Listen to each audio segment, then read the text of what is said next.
అనేది మళ్ళీ మనకు ఆస్త లేకపోతే అప్ప.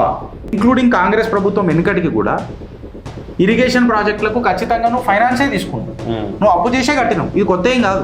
అసలు first of all Telangana geography మీకు తెలియదు, అది దరిద్రం కాంగ్రెస్లో. 650 మీటర్ల ఎత్తు మీద ఉన్న తెలంగాణకు ఇట్లా స్ట్రావెట్ గుంజుతో వస్తాయరా నీళ్లు? కాంగ్రెస్ వాళ్ళు ఇట్లా అని ఉత్తరేమో ఇట్లా వస్తాయరా పోయి నీళ్లు? కాంగ్రెస్ వాళ్ళకి అర్థమైతలేదు అని అంటే వీళ్ళకు అవగాహన లేదని అనుకోవాలా, లేకపోతే తెలంగాణ మీద ప్రేమ లేదని అనుకోవాలా, లేకపోతే ఇలా రాజకీయ చరిత్ర మొత్తం చెదలు పట్టిందని అనుకోవాలా. తెలంగాణ పరిస్థితి 2014 కంటే ముందు కరువు ఎక్కువ వస్తుండేనా, నీళ్ళు ఎక్కువ వస్తుండేనా? కరువు ఎక్కువ వచ్చింది.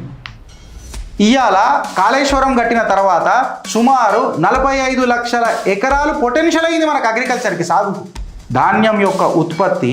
ఇవాళ భారతదేశంలోనే అగ్రగామి లెక్క తెలంగాణ నిలబడలే. ఈ ఘనత కాళేశ్వరంది కాదా? నువ్వు సోలార్ పవర్ వాడుకోవచ్చు కదా లిఫ్ట్ స్టేషన్లకు. నువ్వు సొల్యూషన్ ఎప్పుడన్నా ఆప్టిమైజ్ చేయడానికి ప్రయత్నం చేసినావు నాయన? నాకు అర్థం కాదు. ప్రతిసారి ఇది వేస్ట్ గది వేస్ట్, కాంగ్రెస్ చేసింది కరెక్ట్ అన్నట్టు. మళ్ళీ ఇన్ని రోజులు మీరు మొత్తం కాంగ్రెస్ ఎందుకు లేకుండా పోయింది దేశం మొత్తంగా? గది చెప్పడానికి ఎప్పుడన్నా చాతన అవుతుందా? ఇలా మీ పీసీ కోర్స్ కమిషన్ అన్న చెప్పిందా ఇది ఫెయిల్యూర్ అని? నీ దగ్గర ఏమైనా ప్రొక్యూర్మెంట్ డేటా కాంట్రడిక్షన్స్ ఉన్నాయా? ఇది ఫార్మర్కి బెనిఫిట్ చేయలేదని? కాళేశ్వరం అంటే కట్టడం కాదురా అయ్యా. కాళేశ్వరం అని అంటే ఒక hydraulic sovereignty. And better you understand this fact.